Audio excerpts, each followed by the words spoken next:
You're listening to the Zach Gelb Show on Fox Sports 920 The Jersey.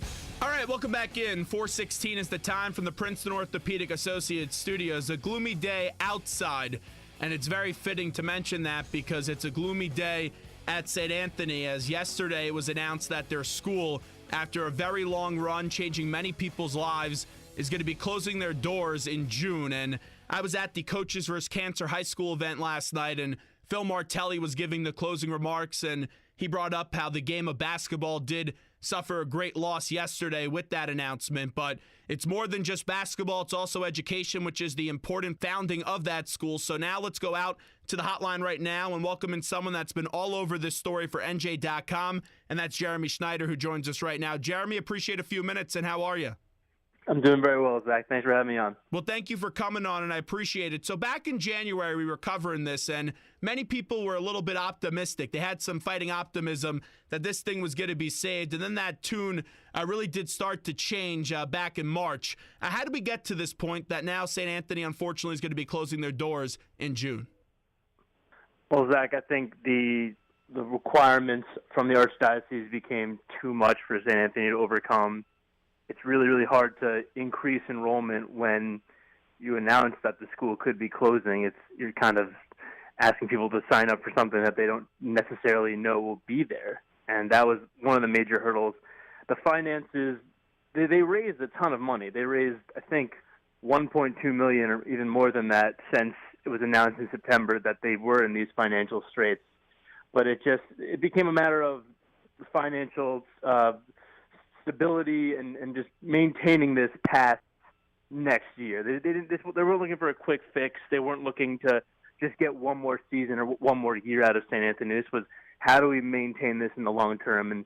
And the model just wasn't there. They only charge $6,100 for tuition, and that's compared to a whole lot more at St. Peter's down the road and all the other private schools in New Jersey. Most of them that the St. Anthony is competing with are charging $10,000, $15,000 a year, and St. Anthony refused to waver on that. They thought part of their mission was making it an affordable education for the kids of Jersey City and the kids of Hudson County and others that are coming here, and that kind of became became the crux of the issue. Would they rather change what they were doing and maintain the school, or say, well, if we can't do it how we want to do it, we're not going to do it at all? The scene at the announcement the other day, take me through being inside that room, what the scene was like. It was like a funeral, Zach. It was really, really bizarre because it just, I think for me, having covered the story, I kind of came to the realization a couple weeks ago talking to Hurley and talking to people around the story, this really could happen. But then when you walk into this auditorium, which has dozens of trophies on the wall, and it's an auditorium where St. Anthony has, had signing day ceremonies for years, sending kids to college, and usually it's such an upbeat room and a happy place, and you go in and just all these just sad, melancholy looks on people's faces, and people in tears, and Coach Bob Hurley, one of the toughest, most intimidating people I've ever met, fighting back tears and choked up, and mostly getting most emotional when talking about the school not being able to continue its mission of providing this education in Jersey City. It was surreal. It really, because the what I've been telling people, coaches retire and dynasties end, but the Yankees aren't closing up shop. The Lakers aren't closing up shop. St. Anthony, the most successful basketball program in New Jersey history, one of the most successful in the country, in the sport, will cease to exist. And that's just, it's a very weird, surreal concept that I don't think anyone was really ready to grasp even yesterday. It's not shocking if you've been covering this, like you said, but it's definitely disheartening, and it's a somber mood yesterday and then also today, as we're joined by Jeremy Schneider from NJ.com, who's been covering this story. But I thought it was really remarkable and humbling to hear Bob Hurley Sr. the other day when he talked about the importance of people understanding hey, this isn't just a basketball school. It's a school about education and putting people into college. And Bob Hurley, the president at St. Anthony for the last few years, he really fought tirelessly to try to save this ship from sinking, but wasn't able to. Just how about the work that Hurley has put into this specifically in the last few years?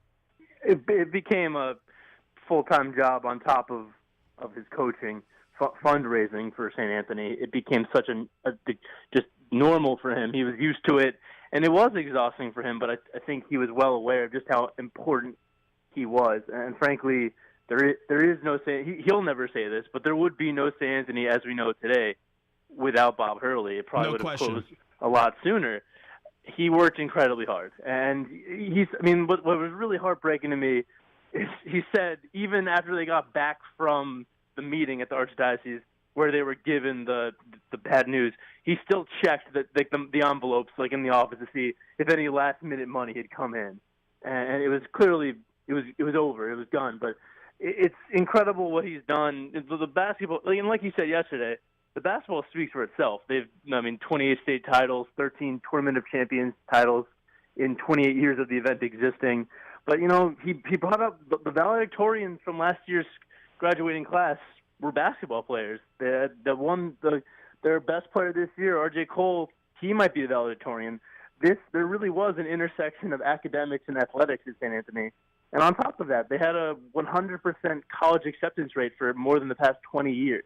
And what's mind-blowing to me is if you're doing this well at basketball and you're doing that well in the classroom, how can this not continue? What's going on here? And it became about the money and it became about the tuition, but it's just, this wasn't some basketball factory. And the only time that Hurley got really, I would say angry yesterday in the press conference when he brought that up. He said, people think we're a basketball school. We're not just a basketball school, and we get really, really angry when people even suggest that. Being so close to the story, what has it been like? Have you got a chance to talk to any of the kids, maybe on the basketball team, or just maybe any students in general? What has this year just been like for the students of St. Anthony? Well, as soon as the season started, we were aware of it. We talked to the players about it, and you have to, even the opening weekend, you have to bring it up. Hey, this could be the last St. Anthony team. Are you aware of that? Do you understand that magnitude? And every player, it was clear that Hurley tried to keep the players away from it as much as they could, protect them, and just say, don't worry about what's going on in the finances, what's going on off the court. Worry about on the court. And you can only do that so much. The kids read the papers, they see what's going on online. They knew about it, and I know it became especially prevalent in the playoffs when it was win or go home. And they said, look, we don't want to be the last Anthony team, but if we are, we want to go out with a win. And then I was there for the last Anthony game, and they lost fittingly to Hudson Catholic. They're one of their biggest rivals, crosstown rival. And it was just weird. It was eerie because it was you almost felt at that point yeah, this is it. And it was is this really how it's going to go? Because it's unfortunate because you obviously want the school to stay open as long as it can, but if they'd closed a year earlier, they would have been going out with an undefeated season, Tournament of Champions title. Instead, they had a very good year this year. It was one of Hurley's best coaching jobs, but they lost in a sectional final to a very good team, and it was just the kids were aware, and it was really hard on them, I think. What did Hurley say after that final game? He was, I asked the tough question. I asked, what does this mean for the future? Do you think about the future? And he was very quick to rebuff that, said it was inappropriate. But he was, I've seen him after season-ending losses, and he's had his season end in a win more than any coach ever in New Jersey. But so those losses are tough. But he was, you could kind of tell he knew it as well, that this was it, and he tried to keep it on the basketball side, and R.J. Cole, really good player for him, senior going to Howard, was with him in the press conference, and it was very emotional for him. It was, it was just really, really the whole thing is just kind of hard to really, comprehend. I don't think anybody has really comprehended what's going on here just yet. I don't think it will until the school actually closes, or when the basketball season starts up again in December, and there's no St. Anthony Friars taking the court. Now, I know you say it's tough to comprehend, but it is reality. What do you think these next 3 months are going to be like for Coach Hurley? I think it's going to be hard, but I also think this wasn't a surprise as far as, I mean, they didn't go into this meeting with the Archdiocese expecting to good news. It was kind of like, okay, it's kind of inevitable. So I think that he's come to terms with it. I think that this will become kind of a celebration of St. Anthony. I know they've talked about giving away a lot of the state title trophies to former players at a dinner coming up in May. I think I don't know what he'll do, but I really hope that he gets a chance to reflect and as heartbreaking as sad as this is, he accomplished something miraculous, something really, defying the odds, and we'll never see anything like this again. So as sad as it is to end, I hope he's able to say, hey, we did something really, really incredible in this tiny school in Jersey City. Jeremy Schneider with us right now on the Zach Gelb Show. Speculation may not be fair here, but because of the news that we heard yesterday, but what do you think his next move is for Coach Hurley?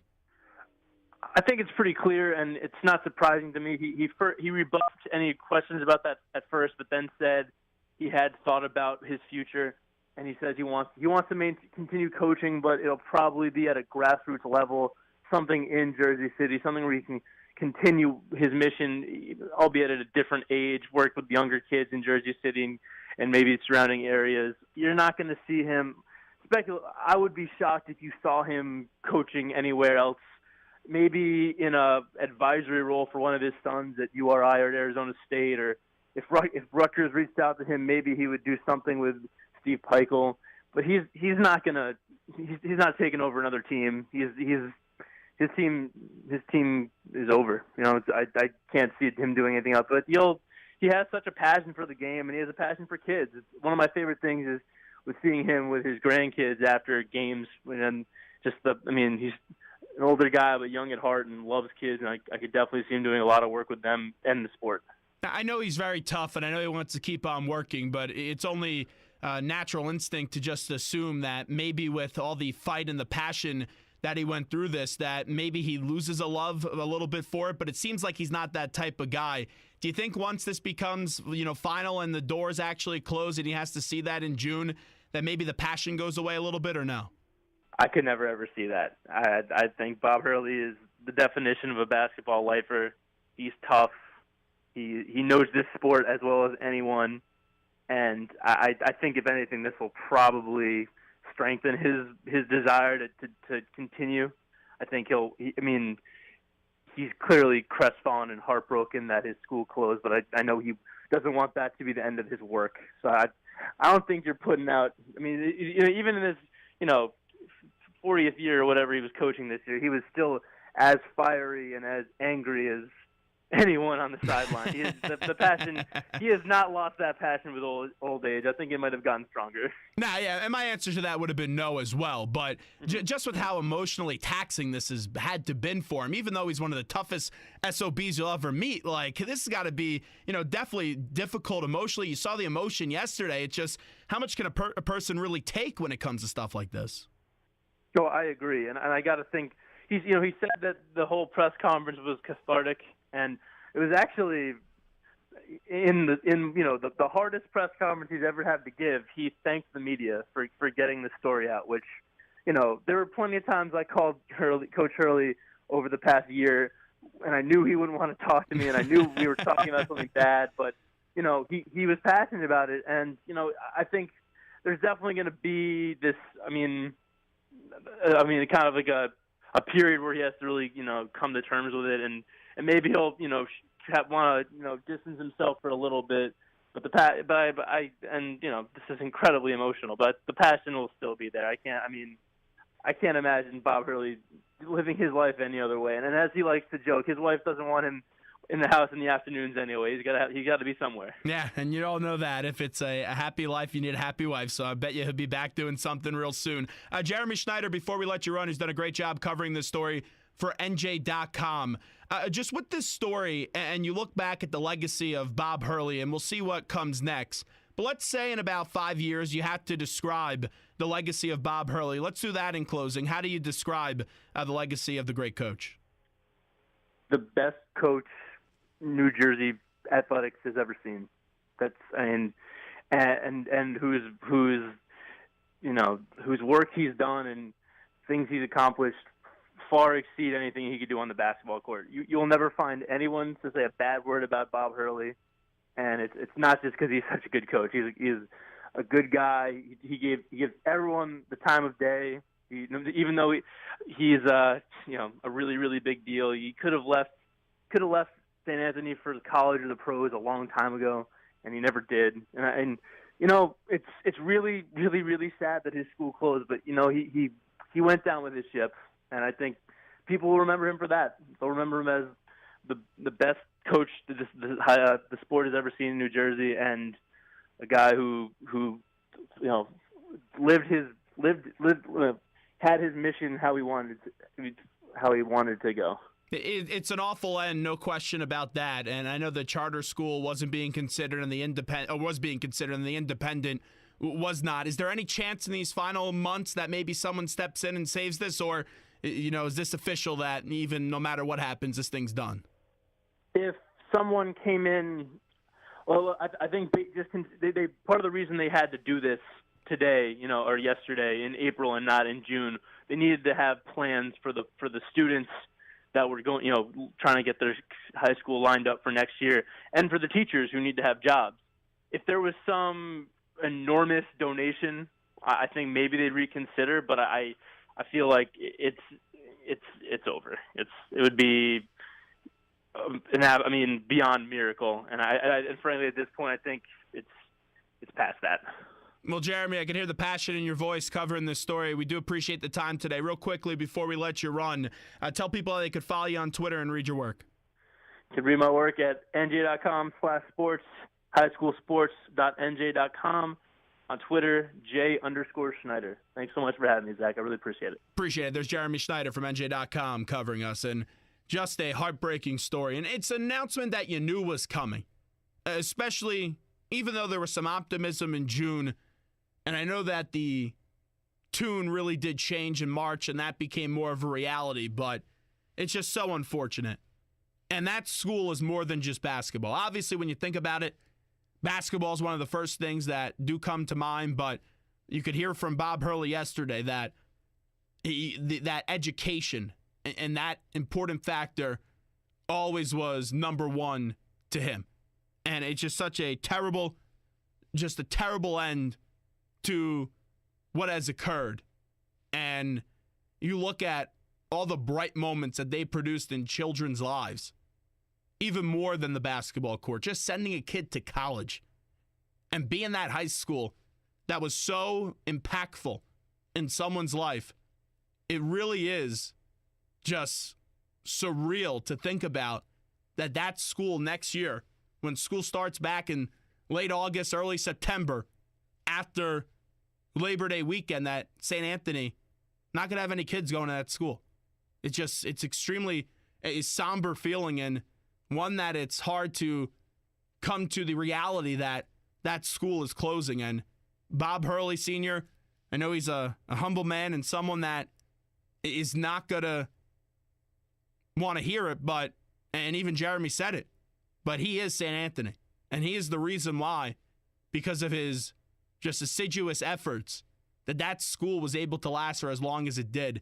And he brought many smiles to many children's faces and many families' faces for a very long time. Took over in 1972 and produced greatness all the way up until the end of this 2017 season. And it will be fascinating to see what the next chapter, what it does hold for Bob Hurley. And I'm sure he'll still always have this connection with the kids at the school right now, and he'll try to help them in their best of his abilities. But it will be very compelling to see what Bob Hurley is going to do. And we all know his sons and how much they meant to him and the coaches they have become. And you saw Danny's message the other day. It's just extremely upsetting, and one that you never wanted to see happen. But that is what has occurred now, that St. Anthony is going to be no more, and it's going to close its doors in June. You have to think someone out there, just maybe someone, reads this story and has a abundance of money and just annies up and says, we got to do what's right. But it seems like that's a Hail Mary chance right now after hearing what Jeremy Schneider had to say. 609-919-9200. This is the Zach Gelb Show, Fox Sports 920, the Jersey. LeVar Ball is going to hop on board with us today at 5:15. But when we get back, we have to change the conversation just a little bit. We got to get to the reaction of a Mets fan that had the whole problem with the NJ Transit snafu. He was on Fox yesterday, so we'll play you some audio from that. And then also, I have to get you my reaction on James Dolan. James Dolan last night called the fan that pays his hard-earned money to see that crap of a basketball team an a-hole. We'll tell you how that went down coming up next on the Zach Gelb Show, Fox Sports 920 The Jersey. Time right now in the Princeton Orthopedic Associates Studios, 4:37.